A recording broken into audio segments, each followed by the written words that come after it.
Jama'a assalamu alaikum, fata alkhairi. Wa'annan mutane da kake gani a sama su ne mutane wa'anda suka yi yunkurin kai hari a filin jirgi na birnin Tawa. Muna jinjina ma jami'an tsaro na birnin Tawa, sannan muna sara musu. Tabbat sun nuna ma duniya cewa su mazaje ne kuma ba sa barci a kowane lokaci, kuma suna tsaye domin kare jinin talakawa. Wannan kaɗai ya isa 'yan garin Tawa ku ɗauki darasin cewa akwai maza waɗanda suke tsaye suna kare ku.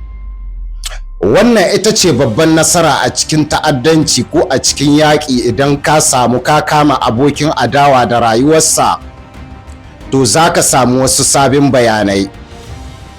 A cikin addu'ar da kuke ma ƙasarku a kullum, kuna yi ma kanku addu'a ne. Kada ku yi tunanin sojawa kawai kuke yi ma addu'a. Kuna yi ma kanku addu'a, kuna yi ma ƙasarku ta Nijar addu'a ne, kuma kuna yi ma ma'aifin nan ku da iyanku addu'a ne. Duka wani goyon baya da za ku ba sojawa su ci nasarar kama wani ɗan ta'adda. Don wa'angan ma da nake gani ban ga alamun sun cika 'yan ta'adda ba. Wa'anga sai dai ka kiraye su wasu ƙazammai wa'anda ba su san abin da suke yi ba. Saboda haka muna jinjina ma mutanen Tawa, muna jinjina ma sojoji da ƙarfin gwiwa da ƙoƙarinsu da suke yi na ganin sun kare garin Tawa da Nijar gaba ɗayanta. Haka ne ake son maza, haka su ne mazaje. Wa'annan da kake gani, wa'annan sojawan da kake gani su ne mazaje, ba wa'anda suke hawa yanar gizo ba suna cin mutuncin mutane, ba wa'anda suke shiga ɗaki ba suna laɓewa suna zagin soje. Na san ka san soja, bambancin ka da shi abu biyu ne: tenin da yake saye da tirenin da yake samu da bindigar da take da hannunsa. Amma kamar yadda kake da rayuwa guda, ina so ka san soja shi ma rayuwa guda ce gare sa. A duniyar ga babu wata kyauta wadda wani mutum za ya yi maka mai mahimmanci, mai ƙarfi, wadda ta fiye ɗauki rayuwarsa ya ce ya bada ta a kanka. Shin wanda ya ɗauki rayuwarsa ya bada ta a kanka, to kai menene ya sa ba za ka iya bashi bayanai na sirri ba? Akwai wasu mutane wa'anda idan akwai 'yan ta'adda a ƙauyukanku, idan akwai masu safarar bindigogi a ƙauyukanku, idan akwai wasu masu wani abu a ƙauyukanku wanda baya da kyawo, idan ba ku sanan sojawa da wuri ba suka ɗau mataki har wannan abun ya faru, kada ku zargi sojawa, kada ku zargi gwamnati. Abin da nake son ku gane da shi, gwamnati ba aljana ce ba. Gwamnati ba a sauke mata da wahayi wajen Ubangiji. Gwamnati ba ta san gaibu ba. Gwamnati wace ce gwamnati? Gwamnati ku ne da kanku talakawa kuke gwamnati. Ku ne da kanku kuka san abun da yake cikin gidajenku da abun da yake a cikin ƙauyukanku. Gwamnati tana aiki da abun da ta gani da abun da kuka gai. Hausawa suke cewa idan gemen ɗan uwanka ya kama da futa, wai ka sa naka ruwa. A'a, ba ruwa kake sa naka ba. Ba ka sa naka ruwa, ƙoƙari za ka yi ka je ka kashe waccan futa wadda ta kama da gemansa. In ya so daga baya sai a zo a sa ruwa. Wannan shine ake nuna cewa ƙasa guda, ɗan ƙasa guda su taimaki junansu su gina ƙasarsu. Kamar yadda aka kai hari a kwanan baya a filin jirgi na babban birnin Yame na Nijar. To irin wannan misali ne annan suna maimaitawa. Yanzu su an fi ƙarfinsu ne, abinda suke yi suna turan mutane ne saboda su sa gwamnati asara, su sa ƙasa asara. Suna zuwa suna kai hari filin jirage, suna zuwa suna kai hari wajen dukiyar ƙasa ta gwamnati, saboda ba su da ƙarfin da za su tunkara gwamnati yaƙi. Ai wannan shi yasa nake gaya ma mutane, ba ku san kowace ce gwamnati ba. Duka wanda kaga yana aza kamara yana cewa yana gayan abin da yake so, bai shiga hannun gwamnati ne ba. Bai san wace ce gwamnati, bai shiga hannun gwamnati ba. Da ya shiga hannun gwamnati ko ba za ya iya fitowa ya aza kamara ba ya zagi gwamnati, ya zagi soje.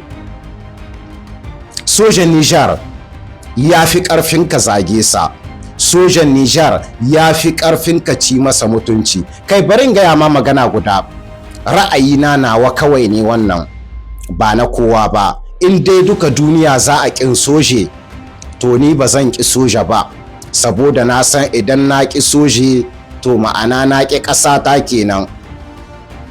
Idan na ƙi soje na ƙi ƙasata sosai. Sojawa ba a siyasa da soje, soja ba a siyasa da shi, tsaron ƙasa ba a siyasa da shi. Idan za ka siyasa da wani abu ka je ka yi, amma tsaron ƙasa na rayukan ƙasa ba a siyasa da shi. Muna jinjina ma 'yan tawa da gudunmawa da suke ba sojawansu.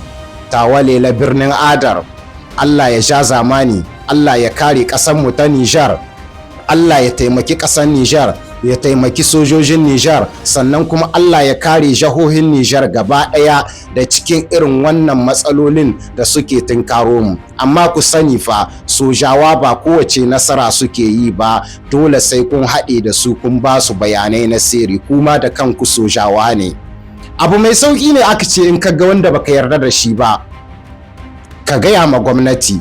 Sannan yana da kyau gwamnati ta san cewa duk wanda za ya shigowa ƙasa ya kamata a tantance sa, a san wane ne shi, a san gidan wane ne ya je. Sannan idan gwamnati ta aza doka a cikin ƙasa na a bar hawan motuna ko kuma a yi wani abu, sai ka samu wai wani ɗan ƙasa ya fito ya ce don me gwamnati ta yi haka, saboda wai maslahar kansa shi yana da mashin an aza doka ba ta yi masa ba.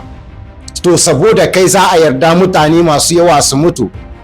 Dokar gwamnati irin ta in gwamnati ya azata ba doka ce wadda take dawwama ba, ɗan lokaci guda za a jaye wannan doka. Saboda haka haraka tsaro haraka ce ta rayukan mutane, ba kowane shashasha zai fitowa ya aza kamara ba ya zagi gwamnati ya gaya mata abun da ya ga dama. Alhamdulillah wannan gwamnati ba ta zo don ta yi ta kama mutane ba. Inda gwamnatin siyasa ce kayi kaɗan, ko Amerika kake sai an kamo ka, ƙwarai ko ɗan wane akwai wanda ya isa ba za a iya kama shi cikin Nijar? Idan akwai shi ku rubuta mini. Akwai wanda ya isa ya ce shi ya yi ƙarfin gwamnati? Babu shi. Ko shugaban ƙasa bai yi ƙarfin gwamnati ba. Idan ba ku sani ba, ku san ko su wane ne gwamnati. Kuma gwamnati da kuke kuwatai a kanta ba ta mutum guda ce ba, gwamnati ta ƙasa ce gaba ɗaya. Idan ka ci gwamnatin ceton ƙasa, har da ma'aifin nan ka suna ciki. Idan baka sani ba ka sake sani. Ba wai Nyame kawai ta kafa gwamnati ba, duka jihohin Nijar suna cikin gwamnati. Idan baka sani ba ka san wannan. Akwai mazaje waɗanda suke fitowa a bisa yanar gizo suna cewa su babu abun da aka iya yi da su, wasu ma suna cewa su suna iya kashe mutum. Ina a cikin kamara kana iya gayin wannan magana, amma duk lokacin da zaka tarban mazaje ka san namiji zaka tarbo, to ka san namiji ne zaka tarbo, ba mace ba, ba dan daudu ba, saboda ka san shirin da zaka zowa. Wannan shine la patrie ou la mort. Irin wa'annan kazamman ƴan ta'adda irin su ne za su zuwa su ɗauki filin jirgi, ba zai taɓa yiwuwa ba, sai dai su zo su yi halbe-halben su yi ɓannar su koma. Ina so kuma ku sani gwamnati tana da jirage kuma tana da 'yan leƙen asiri. Kowa kake kana tunanin gwamnati ba ta iya kakka, babu wannan zance, babu shi. Duka wanda yake tunanin yana wata ƙasa yana zagin gwamnati, yana cima gwamnati mutunci, wata rana za ya yi nadama abun da yake yi. Ba a yi ɗan wani mutum ba a cikin Nijar wanda za ya cewa bai isa a kama shi ba. Ku gaya mini shi akwai shi, ku gaya mini shi.